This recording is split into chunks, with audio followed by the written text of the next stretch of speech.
The road trip ends in the Windy City with the Phoenix Suns welcoming back Bradley Beal. Hell, just welcoming him. It's his first time ever playing as a member of the Phoenix Suns. A new number 3 is now on the team. It goes to overtime, and seeing as Bradley Beal's minutes were restricted by Frank Vogel, he didn't even play in overtime. But the Phoenix Suns win 116 to 115 and go 2-1 on the road trip, Matthew. Thumbs up. Yeah, Beal's back, but Nurk took all that. I don't know. We thought he's just so excited about Beal today, but it's all about Nurk, man. Me and the boys are hanging out here. We're just like, let's go Nurk. Like at the end, it's just crazy. It's like you're taking off your shirts. I never thought I would ever say that. Yeah, a couple times. It's I never thought I would say that though. Let's go Nurk. Well, it's annoying when you got 3 buddies over.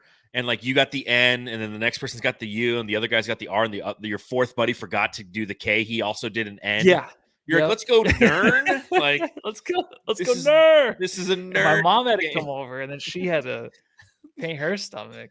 Yeah, and bring you cookies and apple pie and such. And that's what Nurk did tonight. Is he brought the apple pie when he played against Nikola Vucevic in this game. So a very sloppy game, as Suns Fever 83, one of our elite jamsters in the chat says, a sloppy ass game, but we'll take the win. Yes. Absolutely. Those sloppy, when you play Chicago, they're a defensive team that swipes and swats and gets under you, and they just play kind of like Alex Caruso plays. They're a frustratingly defensive team that you look at who they are entering this game, a team that likes to force turnovers and score points on turnovers, a team that takes care of the ball.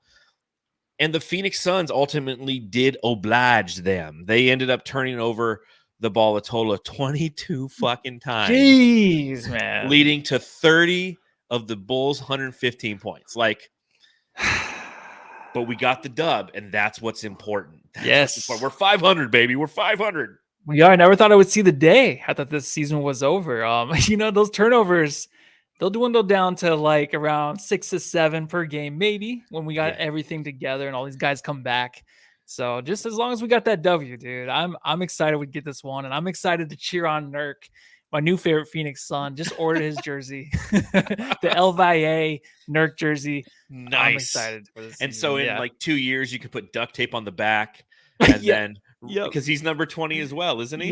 Yes, he is. I could change that one, the Josh Jackson. I could do that, but I'll never do that to Saric. It's going to stay a Saric jersey the rest of my life. Forever. For those you don't know what the hell we're talking about, once upon a time for Christmas, my wife and I got Matthew a Josh Jackson jersey, and I think it was the Statement Edition jersey. It had the black PHX, kind of like what I'm wearing right now, but not the current ones. And obviously, Josh Jackson fizzled and faded into the nether world, and what Matthew did is he put duct tape over Jackson's name and just wrote Saric on it, so he still has that jersey to this day. Just put Nurkic over it now. I know, but I can't do that. I know you can't do it to Saric because no one cares anyway. Well, there's plenty to talk about on this edition of the Suns Jam Session podcast, so we thank everybody who's hanging out with us, whether you're watching live or watching later, or if you're listening to the podcast. Truly appreciate you wanting to hear about what went down in Chicago by absorbing what 2 idiots have to say about it. And that's all I got to say about that. So plenty to talk about, Matthew. Let's crack open a teeth-cracking cold Coors Banquet beer, just like Johnny Lawrence from Cobra Kai. Let's pop into this podcast against the Bulls, a win for the Phoenix Suns, 4-4 on the season.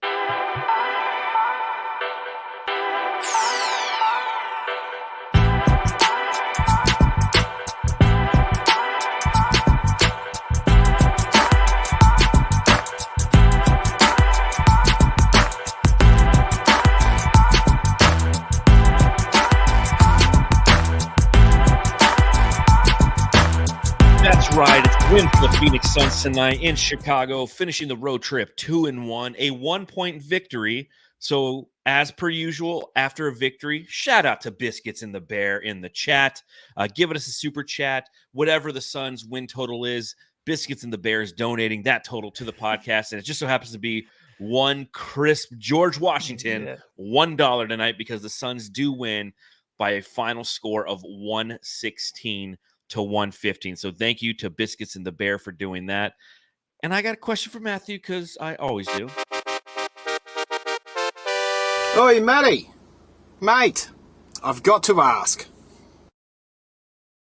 I got to ask, when you play the Bulls, a team that clearly is going to be physical, what did we learn about the Suns tonight and their own physicality? Because this is a team that you could describe as finesse. At least Kevin Young's offensive sets in the past have been more of the finesse versus physical type.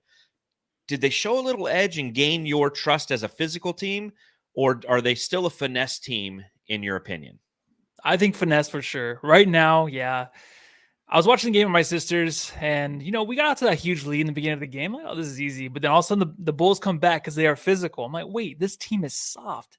They're not going to win anything. I told her. I'm like, they're not going to win shit. We're too soft. We're always the fragile team out there, and that's what it looked like a lot tonight. I just even think with Kevin Durant handling the ball a lot, you can see how those little guards like Caruso can get all over him and make it difficult on him. Bradley Beal is kind of out in the distance. You don't even know really what you're going to get from him yet.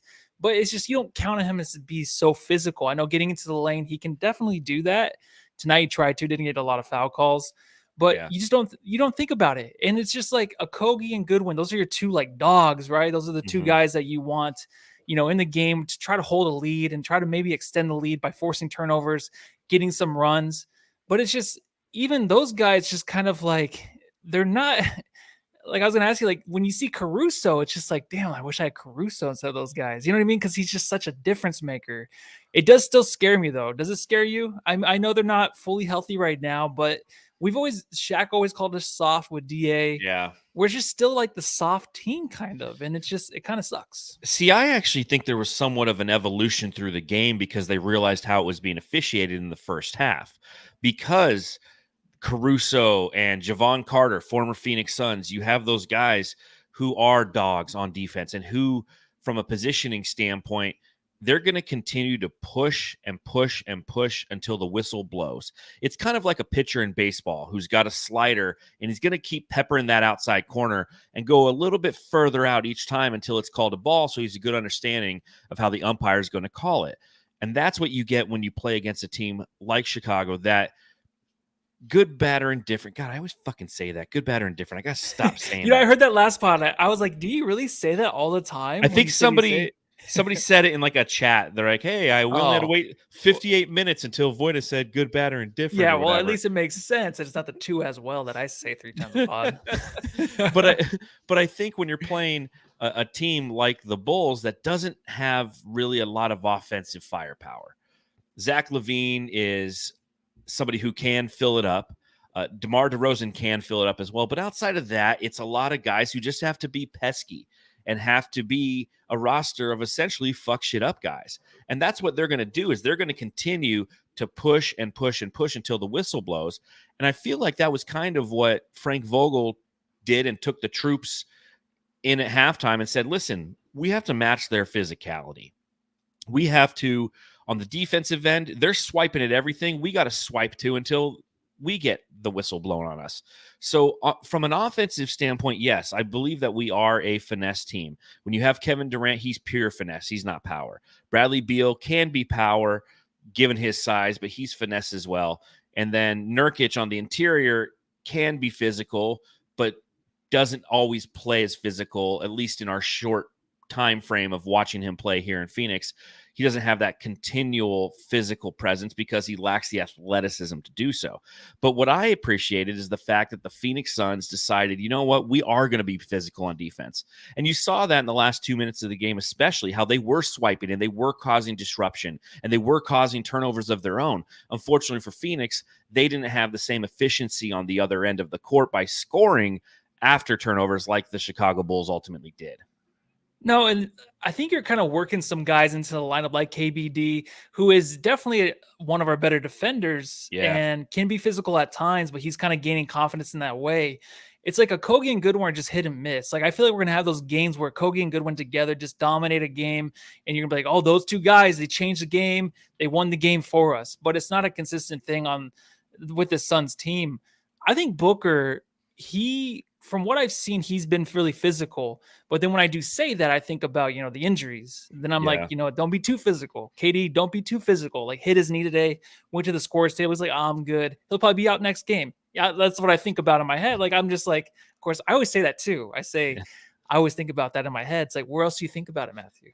That doesn't make any sense. That's one of my observations. When people ever say that. So I don't want them to be too physical, right? Leave it up to Nurkic, who's been durable so far, and leave it up to the other guys.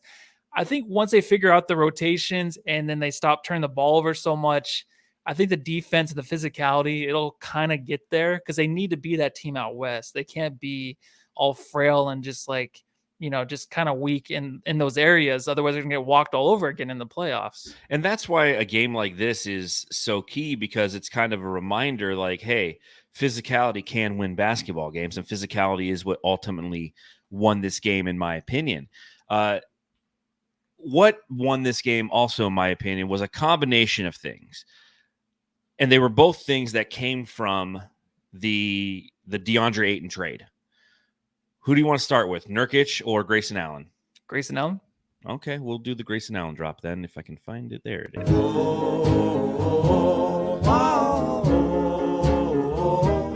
Oh, Grayson Allen, our fuck shit up guy. He was fucking shit up tonight from beyond the arc, hitting 8 out of 13 attempts, scoring 26 points, a team high 26 points, 8 rebounds, 4 assists, a steal, a block, only 1 turnover from him. It wasn't Grayson Allen who was fucking shit up on the by handing the ball to the Chicago Bulls. An absolutely fantastic performance and truly an early season revelation, Matthew. He's coming into this game 47.2% from beyond the arc this season. 4 games with this game with at least 3 3-pointers made in a game. An absolutely stellar performance. And of course, it happens in Chicago. And when I do the subreddit stakeout, I'll tell you this. The Chicago Bulls fans do not like Grayson Allen due to the foul that he had on Alex Caruso last year that broke Alex Caruso's wrist, and they let it be known in the subreddit stakeout, which we'll talk about later. Give me your thoughts on Grayson Allen, and I got to give a shout out to Blaze Megatron in the chat. He says, the gray sun was really nice tonight. That's a good I love that. And I love that he is gray. He just owns it, right? I think, he fed off of that. I was listening or I was watching the game. I was streaming it on my computer, and it was from the Bulls broadcast. So they did all the intros, and you heard Grayson Allen. You heard like the boo birds. It was like boo, like the loudest. Yeah, because he's starting. Okay, it makes sense. Yeah. So he feeds off of that. I'm not saying like he went crazy hot because of that, but he loves that. He loves the fact that he's hated so much. You can just see it on his face. He is just absolutely going nuts the early part of the season, except for the first few games where, like Eddie Yee says, sorry, I called Grayson Allen Landry, like I did earlier in the season too. Like we thought he was like kind of that guy where he's going to come in and just not be confident and look for his shots.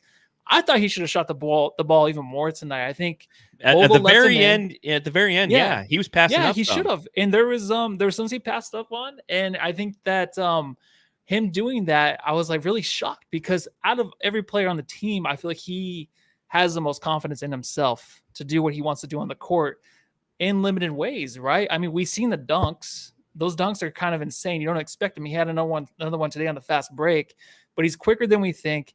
He gets off those threes, and he needs the heat check threes, dude. So next game when he's this way, just break the Suns' record. What is it? Is it 8 threes a game? It's 9. It's 9. I think it's done. You got to break that record times. next time. Yeah, he's got to go for it. I mean, this was a reminder of how open not just Grayson Allen, but other players will be when Booker's back there too, because he had multiple early open shots due to the sheer gravity of Kevin Durant and Bradley Beal now being out there. And he's not afraid to knock him down, and he has the ability to do so. And again, like I said, before this game, 47.2% from beyond the arc. In this game, 8 of 13. Listen, I'm no math whiz, but 8 out of 13 is 61.5%. So it's going to go up. And it's a revelation. Like I said earlier, it's something that we expected was a Grayson Allen contributions from beyond the arc, but not at this clip. And obviously it's not sustainable, but it's definitely something that when you look at the totality of what the DeAndre Ayton trade was, this is why you make that trade, is because you're not just getting back one player, you're getting back multiple players. And in this case, 2 starters for the price of 1. And both were very vital cogs in the victory that occurred tonight. The other one, obviously, being your boy, Nern, because your buddy didn't, he had the K, he had an N, whatever. Nurkic watch. So Yusuf Nurkic in this game, 38 minutes played, 8 of 15 from the field, 20 points for Big Nurk. He also had 16 fucking rebounds, Matthew. 8 assists, 2 shy of a triple-double, 2 steals. He did have 6 turnovers in this game. Thoughts on Big Nurk tonight, man? Before we get into like Nurk the Dirk. Nurk the Dirk, that Dirk shot, right? That was like the cherry on the sundae. That really was. That was a big shot. Winner, but that was a nice looking shot. I mean, he did hit the game winner, which is crazy. Nephew Hayden, shout out, texting me. I never thought I would say that, right? That Nurk hit a game winner for the Phoenix Suns ever in my lifetime. But he had, good as the Valley Oop. Almost as good. He's almost there. We're almost building that statue for Nurk. I would build it. I think he's better than DeAndre right now. The turnovers, though, I just want to talk about. So the turnovers, I kind of feel bad for him sometimes because he gets yelled at so much by KD still. Yeah. But I love how they keep going back to it. I love how they are just fighting during the game, kind of like, I don't know where you're going. You're going this way, you're going that way. I don't know where to place the ball. Of course, you got to throw it up.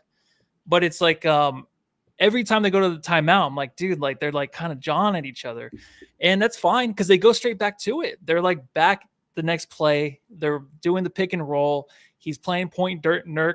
Now I'm going to call him Dirk all the time. Point Nurk all the time. So, Nurkic. Yeah, Nurkic, dude. Yeah, John Tran in the chat. Nurkic.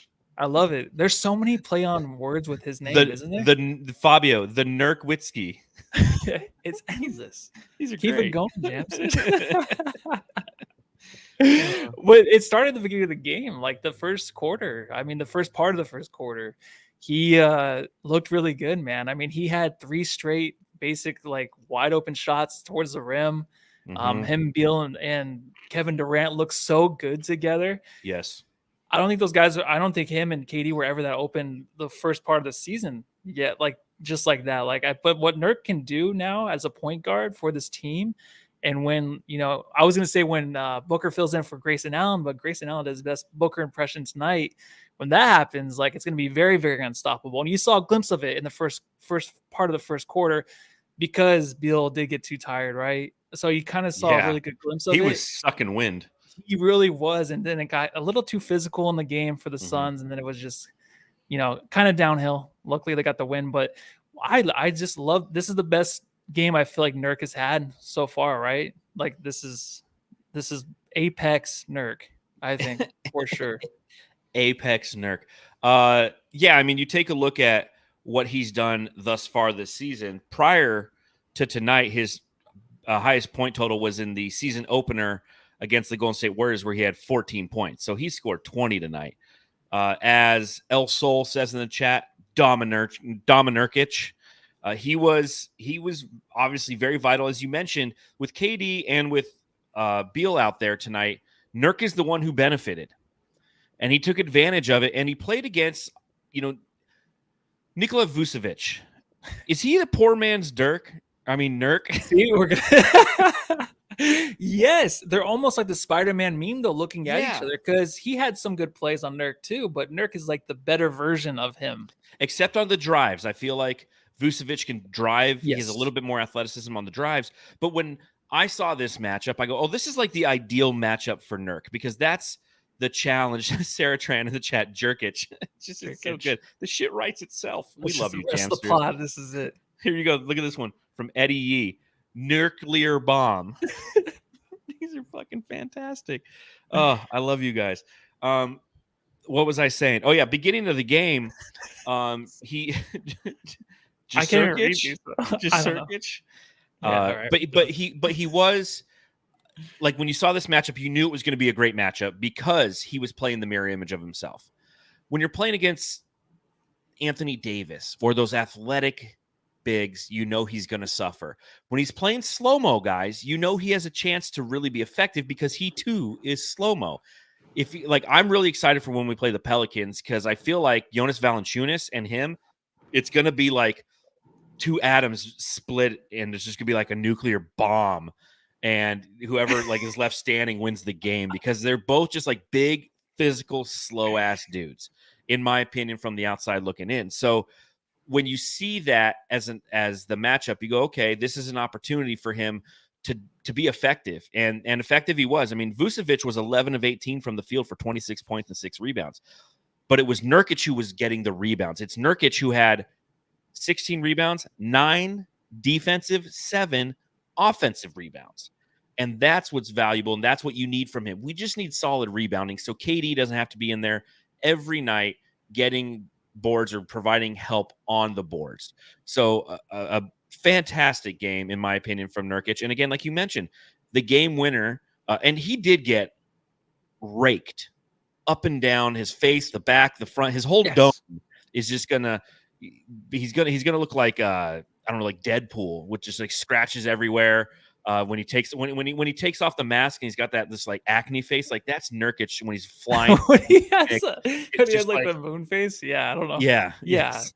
I mean, he was beat up tonight. They weren't calling a lot of stuff, and it goes both ways. They weren't calling a lot of stuff on what Phoenix was doing on the interior at times in this game as well. So I'm absolutely not complaining about the officiating in this game. But I will say that Nurkic, he got beat up a little bit and he survived it. And that's what I'm talking about a little bit when it comes to physicality. He added an element of physicality that was much needed for the Phoenix Suns to win this game. Yeah, and I still think he's like to me, he's the most exciting to really the guy that you want to see unfold the most this season, like to look forward to, like, how is he going to really play out this season? I think you kind of know how the other guys are, but how is he going to fit? Like the last interview he had, like that I saw, it was, I think 2 games ago after a loss, they talked to him and he was just saying like, I'm trying my best, I'm trying to fit in and stuff like that. I was kind of scared of the comments, kind of like thinking like, oh, is he kind of frustrated or something?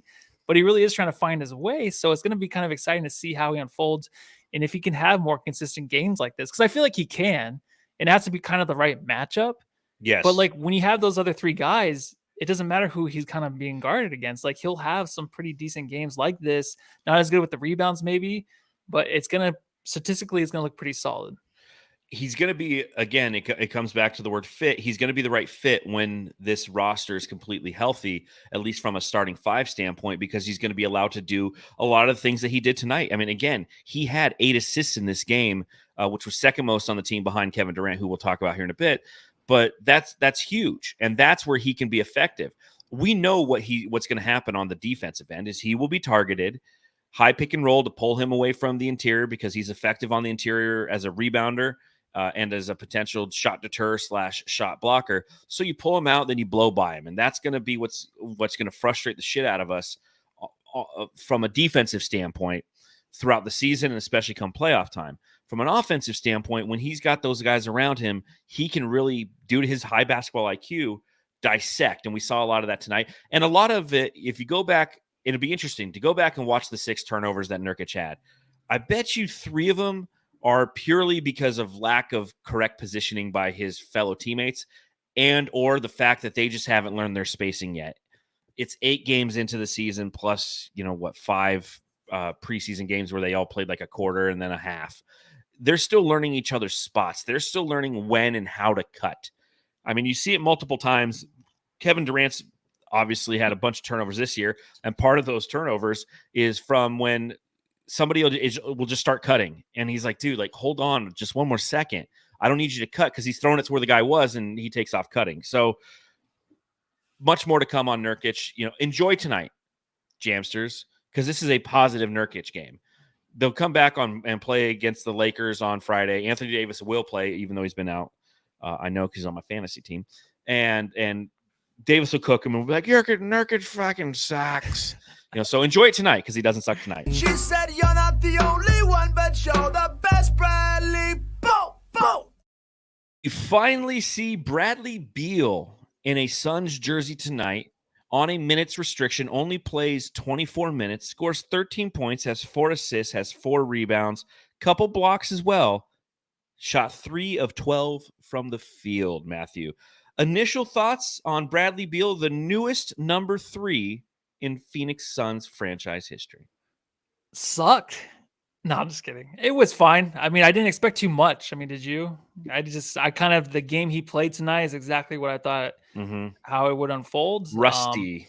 Yeah, definitely very rusty, trying to find his way. I mean, it's better to do this now. I'm not talking about the injuries. I'm just trying to talk about like just them trying to find each other, like you said before, on the court and just really trying to make sense of their offense. Him trying to fit in and do what he does. We don't know what it is really yet. I know he's taking these possessions where he's just playing ISO, trying to get to the rim. Looks pretty good, not really getting any calls, hitting 2 wide open threes to start the game. Yeah. That was just like, okay, him and KD just that wide open to the lane or even from 3. It's insane to see that. But it was also the Bulls defense not really playing up to their expectations, I guess. I don't know how much I buy into the Bulls defense and all that bullshit, but I just think that Bradley Beal really just gave it his all in the first 6 minutes about, and then after that, I don't know. It just seemed kind of like he was just trying to get his feet underneath him. So after the first quarter, I'm like, okay, that was good. I like that. It wasn't anything crazy. I mean, but what did you think? It was nice to see a number 3 on this team that's like athletic and moving around and disrupting, because obviously we have had Chris Paul for the last 3 years, and he's just a lot more slow and a lot more methodical. Blaze Megatron says, great to see Beal play, but he did look pissed off quite a bit on the bench. Frustration, I think that's what it was. He was they cut to him a couple times on the Suns broadcast, and he was right? Yeah, he was pissed at himself. You could tell he was mad at himself because he was missing shots. His 3 shots that he did make were all from beyond the arc. He was 3 of 6 from beyond the arc, got to the free throw line for the other 4 points. And he was just, he was mad at himself because he has higher expectations for himself. And it's okay. What you noticed right off the bat, as we mentioned a little bit before when we talked about Nurkic's abilities in this game, it was the spacing that he's going to bring. And you could see that the spacing that he brought, especially in the very beginning, was something that the Bulls had a hard time with, and something that a lot of teams are going to have a hard time with. And if Beal can get cooking against the Bulls, this is a completely different game. And it's like Fabio says, looked good in the first quarter, kind of struggled after, probably wasn't ready to play a lot of minutes. And that's where rust comes in. It's going to take a few games for him to get his sea legs under him, essentially. But he is somebody who has the ability to pour it in. And like, I can't wait 25 games from now when like Bradley Beal goes for 45 points one night, and there's Booker and Durant on the sideline just laughing because they're not out there playing because they're smoking somebody, because he has that ability. You're not going to get that in game 1. And it makes it that much harder that you're playing a Chicago team that is pesky and is physical and and tries their ass off on defense, because they were trying their ass off on him and he wasn't finding any openings tonight. But I'm not in any way, shape, or form concerned. I'm fucking ecstatic that he's just out there playing. Like I said, spacing was ridiculous when you take into account that the Bulls mucked up the game with physical play. It's absolutely fine. Yeah, and he's going to get so many wide open shots, but I'm really interested to see like the whole point guard situation. I think we saw that, like, it's going to be more Booker. To me, like, even tonight's game, I know it's Beal's first game back, but he just looks like the 2 guard. He just definitely 100%. Does. With my voice cracks there. Yeah, he definitely does. Like, he looks like he's just ready for the open shot. Will take a guy off the dribble if he needs to, but Book just needs to run that offense. Yeah. So, I mean, this Friday, I was going to ask you too, do you think Beal will be out this next game? Do you think he'll like sit this game out, come back Sunday? I'm just because I feel like if it was a back-to-back, here's the reason I'd say no. This is a tournament game, if you will. Oh, yes. So I think that, Frank Vogel, after I think it was after the Detroit game, he was talking about how he's like, we should be 7-0. Like we should be winning all the time. And I think that competitive nature that he has as a head coach, coupled with the fact that Matt Ishbia said, like, we want to win the NBA Cup. I think that they're going to go out there, and because it's a tournament game, it's going to be the debut of the El Valle jerseys and court, combined with the interesting court that the NBA is going to roll out for tournament games here in Phoenix. I think he'll be out there for that. I think if there is any rest that needs to occur after a couple of games of getting out there. It happens on was it Sunday is when they play again? Is that OKC? Yeah, Sunday OKC here. Yeah. I need to put Here in in Phoenix. That's right. I need to put you in for that game, right? That's the one you want to go to? If I can. I mean, I feel like the way the Suns are playing, and obviously with these guys coming back, and every time they play anybody here in Phoenix, it's going to be a hard game to get to. That's what I think, right? Yeah, I hear Especially you. OKC. Like, who's not going to want to go see Chet Holmgren and SGA? Yeah, but what about Poku? Is he still on the team? I don't know. That's why everyone shows up. But I think you're right. When Devin Booker does return, which potentially could happen on Friday against the Lakers, he is the primary playmaker. He is the person who's going to facilitate, and Beal will be more the two guard. You look at, Devin Booker, obviously he's only played in 2 games this season, but he's averaging 10.5 assists, right? He's averaging 31.5 points and 10.5 assists in 2 games played. So he's not only a great scorer, but he's also going to be a primary distributor. And that's where Beal will cook, is off of those open passes that Devin Booker is going to provide, due to the fact that KD's over here and the defense is kind of like, okay, we got to pick our poison here. We're going to see some great Bradley Beal games because he does have that 2-guard mentality, and he's going to be the one who ultimately benefits from the playmaking that Devin Booker will provide. A guy that got the start again tonight, and I'll take a little bit of a victory lap because I really thought that this is what they should have done to begin the season, and he's been proven Frank Vogel right in the last 3 games. You're down with KBD. Yeah, you know me. You're down with KBD. Yeah, you know me. Who's down with KBD? Every last lady. 31 minutes played, only 7 points, but he had 3 assists. He had 5 rebounds. He had 1 steal. He had 3 blocks in this game. And I'm telling you, I like him in the starting lineup. It's what I was saying all summer, is he could be somebody who's a great starting lineup guy because of his length. Josh Okogie has the hustle, but KBD has the physical deliverables. And you combine that with the fact that Josh Okogie entering this game is 26.7% from beyond the arc. He's kind of come back down to earth to where he was prior to joining the Phoenix Suns from beyond the arc. It's like KBD is going to be able to give you the defense on the perimeter. He's going to be able to score a little bit here and there. I mean, again, tonight he had the 7 points, but he hit 2 threes, including a big 3 when the team's down 4 points in overtime. I mean, Nurkic doesn't get the game-winning shot if KBD doesn't hit that 3-pointer. So Josh Okogie, who's kind of come down a little bit back to earth, I think that KBD is a perfect complement. He's not somebody who is going to need to do a lot offensively like J.O., but he can do things offensively. And you look at it, final play of the game, DeMar DeRozan wants to take a midi because that's what he does, and they attack KBD, and KBD deters the shot enough, makes DeRozan have to hop further away from the basket than closer, and due to his length, can disrupt the shot ever so slightly, which ultimately results in a missed shot by DeMar DeRozan and a victory for the Phoenix Suns. Every time he took a corner 3, I wanted it. I thought it looked good. I didn't care how many he missed. What was he? He was 2 for 4. So he hit a big one towards the end of the game. That was huge. But every time he shoots that shot, I want it. I want it to be put up, and he's very confident in it. Like, he just definitely feels good on the court. He's like, pass the ball around to me. I don't care. This guy's coming at me. I'm going to launch a shot. And he's feeling it, man. He's really feeling out there offensively. But defensively, like, did you even really notice DeMar is on the other team as much? Like, I know he had 22.7 assists. Mm-hmm. He put up decent numbers, but like, he can really he can play that lengthy defense like you want now, and he's really filling in that spot. So he basically took over Okogie's spot, right? Mm-hmm. And I think that's fine because I don't mind seeing Okogie and Goodwin coming off the bench with another guard like Eric Gordon or Grayson Allen, one of those two. You know what I mean? I like that kind of like staggering it that way. That looks good. KBD in the starting lineup looks really good. I think once they all come together, he's finally found a spot. I wonder if Vogel already knew that all along, and he was just kind of riding Okogie because Okogie was hot, right? He was like our best player there for a little bit, really just like doing what he needed to do to help the Suns win the few games that they won. But you just can see that KBD's that guy right now. I absolutely love his game. It wasn't there in the beginning, but it's here now. And every time he's on the court, there's 2 guys I trust, him and Grayson Allen. It wasn't there. Yeah, that's a great point. It wasn't there in the preseason but he was primarily playing with backups. You slot him into that starting role where he can really be the fifth offensive option, a guy who has length on defense and can guard the perimeter, which is what this team needed. They needed perimeter defense. Josh Okogie is a great on-ball defender and has the ability to go and clean up the boards. But KBD is a great perimeter defender, and he can be a good interior defender. Obviously, he had those 3 blocks, a lot of them with DeMar DeRozan driving right at him and him just stuffing him.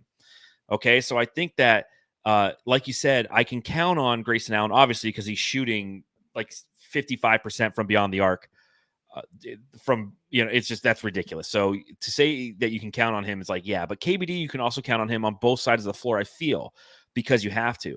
Unfortunately, what it has, a byproduct of all this, is it has disrupted the flow in the game, I feel like, of Josh Okogie, because we haven't seen great Okogie games in the 3 games in which he's coming off the bench. He almost has to reacclimate himself to the bench. And this is something that we saw last year in the postseason when Monty Williams chose, after all that time starting Josh Okogie, once the playoffs started, he's like, you know what, Josh Okogie, you're going to go to the bench.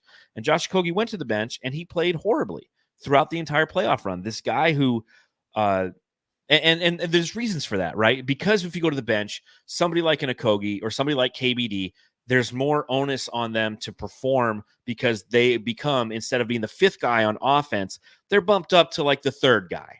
Right? It's going to go in this theory. It would be, if everything's correct, Grayson Allen, Eric Gordon, then probably J.O., and then Jay Goodwin, and then Drew Eubanks, or maybe Eubanks pops up to 3 or some hierarchy like that. There's an adjustment period. And again, an unfamiliarity with our second team unit to where he doesn't necessarily know how to perform. Now, that being said, 7 points tonight for J.O. He did have 18 minutes played. He was 3-6 from the field. He only had 2 rebounds. He did have 1 steal, but he was a team worst -18 in the plus minus. So that's a little bit of a contribution of things. It's a contribution of play, but it's also a contribution of the lineups that he was out that weren't scoring points, because that's what happens to the Suns in like the second, the third quarters. They just forget how to shoot the fucking ball and put it in the basket. Yeah, he had like the 2 quick fouls, 2 on DeRozan, and I think he kind of got like underneath his skin a little bit with the refs. Like he was kind of really focused on that. And I don't know if like that's a thing where he's trying to prove himself, like, hey, I can still guard the best guy on the court, put me back in the starting lineup, because I don't think he really cares too much. He knows he's a bench player, right? And the little run and stint he had earlier this season is probably all he's going to get unless there's injuries. I always like to Okogie in the starting lineup, but when you have KBD, which I didn't even know what he was going to look like in the starting lineup, when he looks just this good and I can trust him just body language wise and him just being out there and being kind of the hustle guy, the ugly stat line, but you know he did a lot more. Like that's KBD. Okogie's the same way, but when he has like bad and off games, you just notice it so much more. It's almost like it hurts your team a little bit more than what KBD would do if he doesn't have that good game. And we kind of saw that tonight. Like it wasn't a terrible game by Okogie, but we're just so used to him making big plays and really changing the course of the game. Where when he doesn't do that, it's like, oh, where's he at? He fell off. It's like his stats look okay. Played 18 minutes, which is probably a good amount of minutes for him in every game that he plays this year. He should average that. But him playing next to like a Grayson Allen or even Eric Gordon, that looks good to me. I think they need to really stick with that. So I completely agree. I think that the identity of that second team unit can be one that when everything's right, and we know that when we say when everything's right, that's like 5 games out of the season. It never happens. No one's ever always healthy. It's like this bad juju I have at work. Whenever I'm fully staffed, I'm afraid to say it out loud, because when I do say it out loud, like that next day somebody comes in, it's like, John, I'm quitting, or somebody no call, no shows and just stops showing up to work. That's what I get for saying it. So in a perfect world, that second team unit is just as we mentioned. It's Jordan Goodwin and Josh Okogie. So you have your defensive guys. You got Grayson Allen, who can obviously play some defense and be physical, but is clearly a great shooter. Eric Gordon, who's a great shooter, and Drew Eubanks, who's on the interior. Like that's the perfect second team unit in my humble opinion. What I do like about KBD being in that starting lineup is it adds length, and it adds, as I was mentioning at the front end of this podcast, this team needs to have that balance between physicality and finesse, and KBD gives you a little bit of both. The length, he's a much more versatile player that gives you physicality and can give you a little bit of finesse. So I like the move that Frank Vogel has done. Obviously, since he's done it, the team has gone 2-1, and their only loss was at the Philadelphia to the team that beat the Boston Celtics today and now is the number 1 seed in the Eastern Conference. So you can take that, but against 2 shit teams, let's call a spade a spade. The Pistons are not a great team.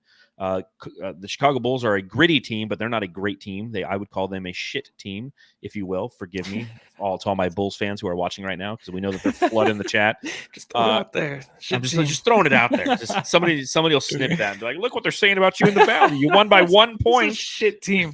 Just try so hard. You're a shit team. Yeah, just a shit team. But they're a team that I just don't see doing much in the long term relative to performance or expectations. And I don't think that's so weird.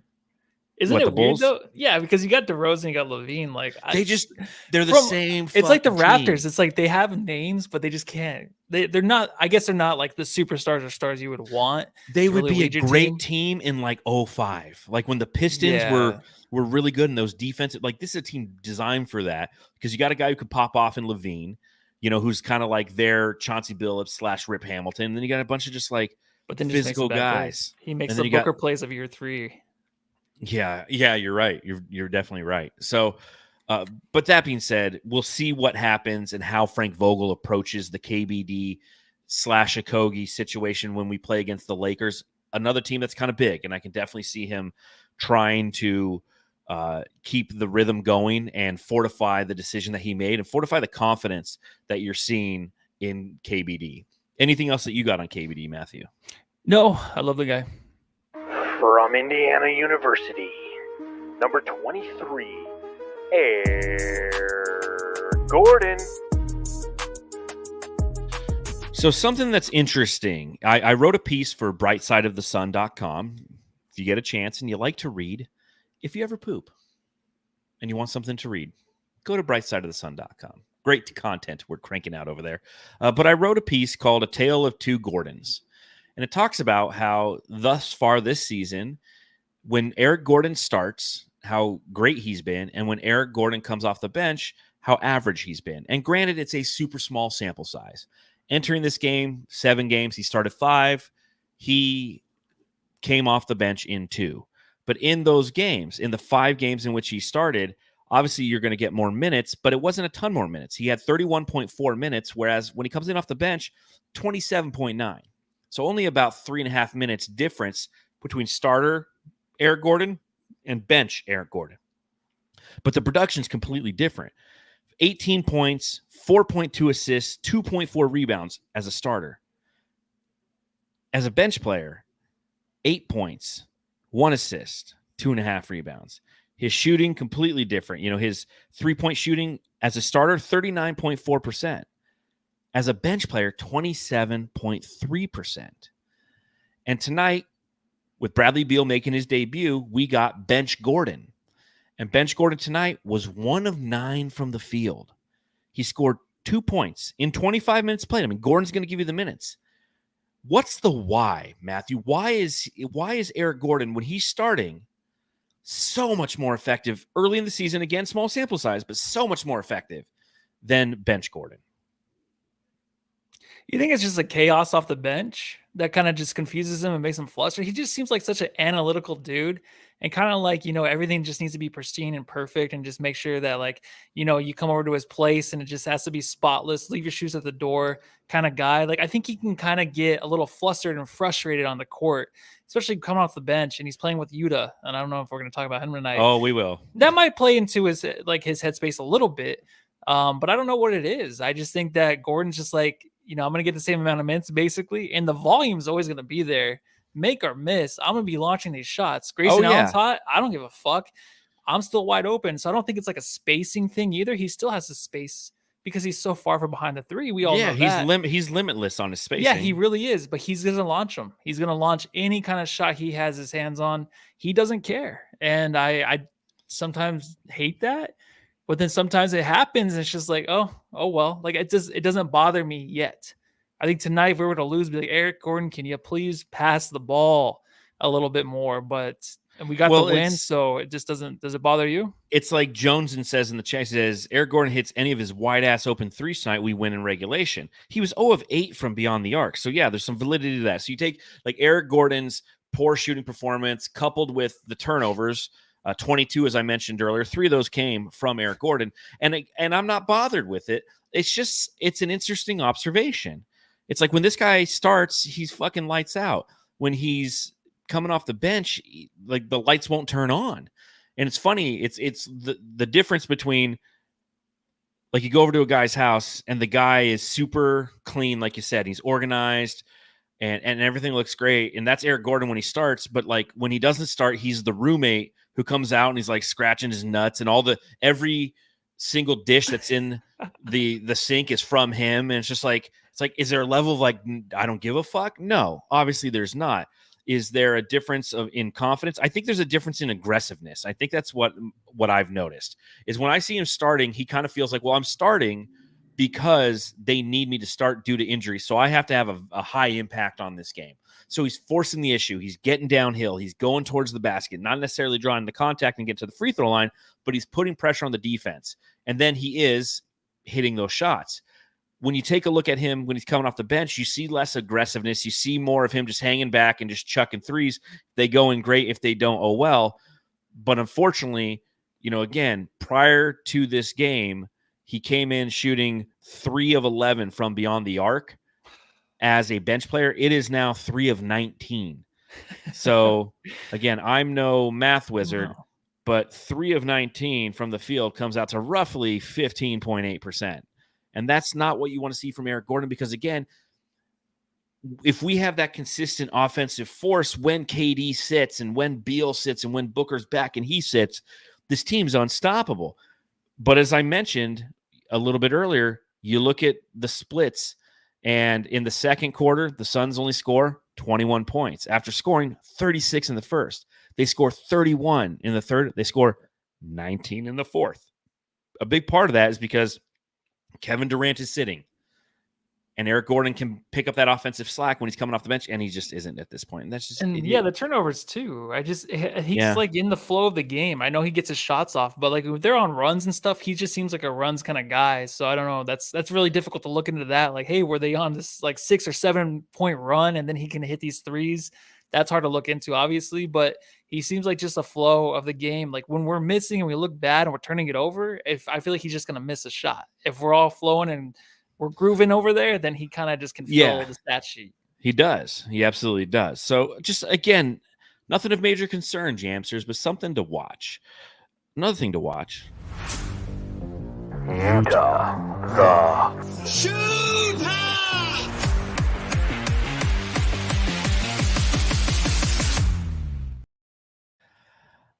All right. You do the shooter. I don't like his green shoes, Matthew. I said it. I didn't even notice. I notice every time. I never why noticed wearing the these shoes. fucking I don't Grinch know why. shoes. Shoes. Why is Were they KDs or no? No, they weren't KDs. Okay. But they were just green shoes. He's getting plenty of play. He has the physical deliverables. It appears that Frank Vogel wants him to succeed on the defensive end, and that's why he's getting so much play. But I love what Eddie Johnson said about him on the broadcast.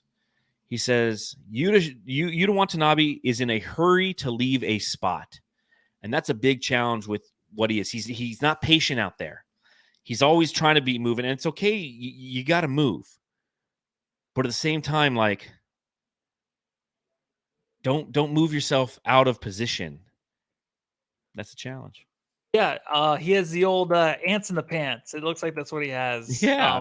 Offensively, he's opposite of KBD right now. I don't trust him at all to have the ball. If he's trying to make a move, make a pass, or anything like that, it ends up like in a turnover or just a complete like just disaster. Like they had like a little 3-man game going on the left side of the hoop where he had a good pass. I forget who it was underneath the hoop. He hit him in the chest. It's probably a layup, but he hits him in the foot. And it's just like, damn, dude. You know what I mean? So when he goes across the lane, it doesn't look good. He's just too antsy with it. And I think that his shots still look kind of good. There's a few, though, when he releases, I'm like, that's not good. It's almost like they're just too forced in a way. He's not comfortable. The one he made, of course, as he was shooting at Jamsters, I swear I was doing this. I'm like, yeah, that's good. Yeah. You can kind of tell with him. So he needs to settle down. He had that one where it's just like the net didn't even move. It was so pure. I think it was over Caruso too. It was a perfect shot. And if he's doing anything else though with the ball, even bringing it up court, it's a little weird to watch. it just does not. It makes my like my blood boil in a way. I'm just flow. like, oh, It okay, give the ball up. It doesn't flow. So again, another thing to watch. He's definitely getting the play.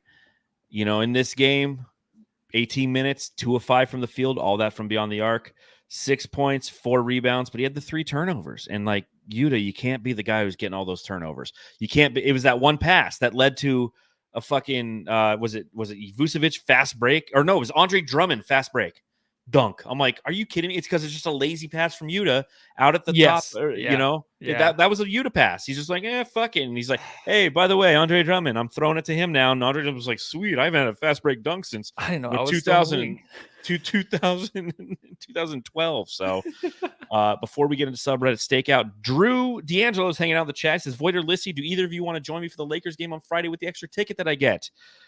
Drew, our Canadian buddy, we'll hit you up in the DMs. I saw you DM me. I know that I'm waiting to hear whether or not I get coverage from Brightside so I can go cover the game.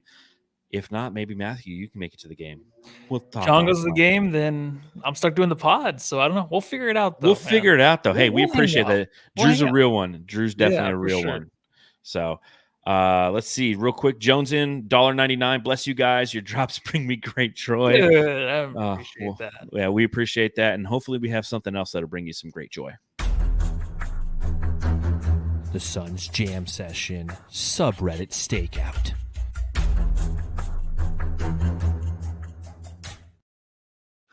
I love how I can just watch you putting on the wing and stuff in the corner. So I was hanging out with the Bears, the Bulls, the Chicago boys tonight. It still says Yuta Watanabe. Dang it. That's what I need. When I do that, you got to change it, man. I don't got the time. There it is. Oh, there we go. Oh, there goes my headphones. I can't hear anything anyone's saying. I'm not used to having hair. Don't worry, I'm not talking. All right, perfect. So here's what I found in the subreddit stakeout for the Bulls tonight in Chicago. Few things, a lot of things to be said, a lot of great things. Somebody said, nice for Beal to make his debut against us tonight. That always happens when somebody makes a debut or they're playing. We drafted Nurkic and traded him for frickin' McDermott. Did not know that. I didn't know that either. If you're at the game, start booing. Leave. Do anything you can in protest, please. And obviously, this fan base, the Bulls fan base, can't stand DeMar DeRozan. There were so many things about how he just is cooked and all this stuff. And defrozen, somebody called him. I thought that was a good one. Defrozen. The experiment is over. LaVine and DeMar need to be moved for future assets because it's clear this team, at best, with those two guys, is a treadmill team fighting for play-in spots. That's why I call them a shit team. Because that's a good kind of overview of the Chicago fan base from the words of the Chicago fan base. We look so much better without DeMar. This is a great one. That guy in the crowd is with a different woman every game, really helping the sex industry by himself. Do you know what guy it was? I don't watch the game. I don't watch Chicago Bulls games all the time. I don't know which guy it was. I'd love to have Watanabe on our bench, somebody said. And then somebody said, I wanted us to pursue him and Strus badly. It feels so good to have a few snipers. So they were calling him a sniper, and we know that he can be a sniper. And I put I'm going to start doing this year, is I put one comment in the chat, and I said, thoughts on the new Suns jerseys? Because I want to know, like, no one ever comments on the Suns jerseys. I'm like, God damn it. I want to know what everybody else thinks. Yeah. Like, for the love of Jesus, tell me what you think. And somebody said, they're a nice nod to the classic without being pure throwback. They look really clean. So thank you, Midwest guys. And then the Grayson Allen talk began, Matthew. And we got some good ones. Keep Grayson the fuck away from Caruso. Katie wants to be Caruso so badly. I thought that was interesting. I bet Grayson Allen smells like the inside of a shoe. See that polish. He looks like polish. Shoe polish. Goddamn Allen. Somebody give this dude a hard foul back. Sick of his butt ugly punk bitch constantly cooking us. I hope he gets a popcorn kernel stuck in his gums. Ted Cruz looking motherfucker. I hope he steps in a puddle while he has mesh tennis shoes on and has to deal with wet socks because of it. And that, ladies and gentlemen, is the subreddit stakeout.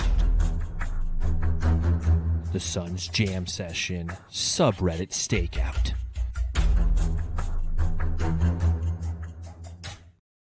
There's a lot of other things they were saying. I'm like, that's just not appropriate. Yeah, the way you were going, I'm like, where's this gonna go? Yeah, it went really dark really quick. So one last thing I just want to talk about before we give that the jam star and talk about the next game. Who the heck are you? I'm Kevin Durant. You know who I am. Y'all know who I am. Did anybody see a sniper? Did anybody see anything? I'm one of the best players to ever play the game. This is just my quick fanboy comment. I love Kevin Durant so much. They were throwing doubles at him all night. He was navigating them. I mean, he just looked fantastic as per usual. 7 of 16, not the most efficient night, but 25 points because he got to the line. 9 assists, 8 rebounds, a steal, a block. He also, again, had those 6 turnovers. So that is kind of the challenge with Kevin Durant. But fuck, I love having this guy on this team. Yeah. It was a little rough to me. It was kind of to the point where it's like, he's going to miss the shot to win the game. Like, he's going to miss all those shots in the fourth quarter. It got to that point. Like, it's all right. Like, we've had some really good games already this year. So he just didn't have it tonight. And the turnovers was 6. And it just wasn't that good of a game. Wasn't the greatest, but I still just love watching him play basketball. And that's just me.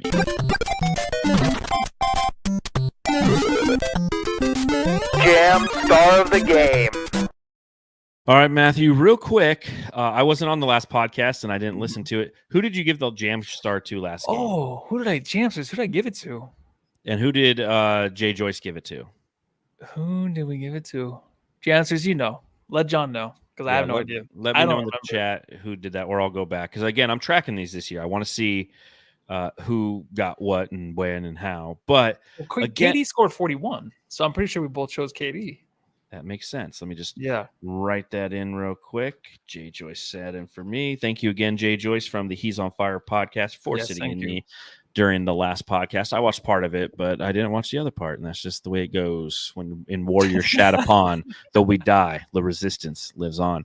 Who are you giving it to tonight, Matthew? I'm going to go good old Grayson Allen. Hope his socks stay wet and he smells like shoe polish or whatever. I don't remember what they were saying.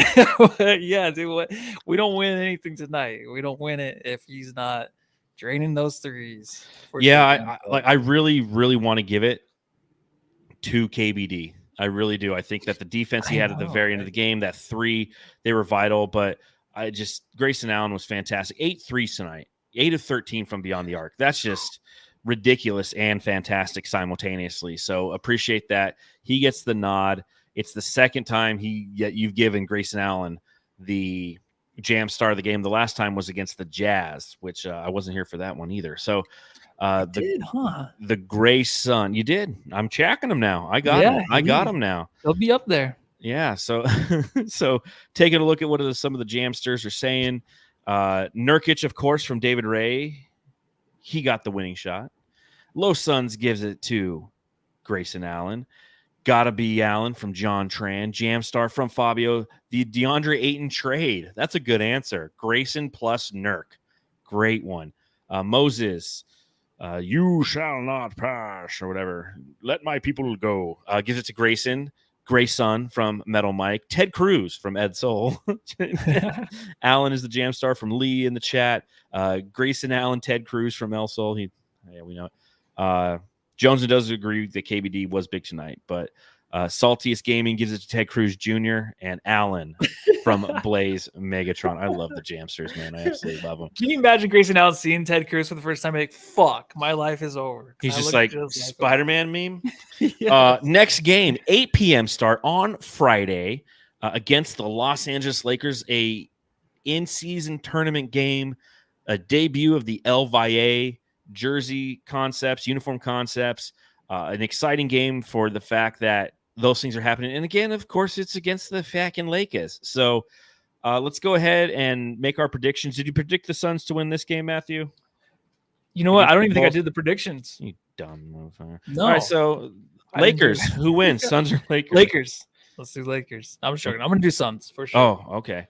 Yeah. Just so you know, on the season, I am 3 and 3. Yeah, I didn't think we are gonna do it unless we're with each other.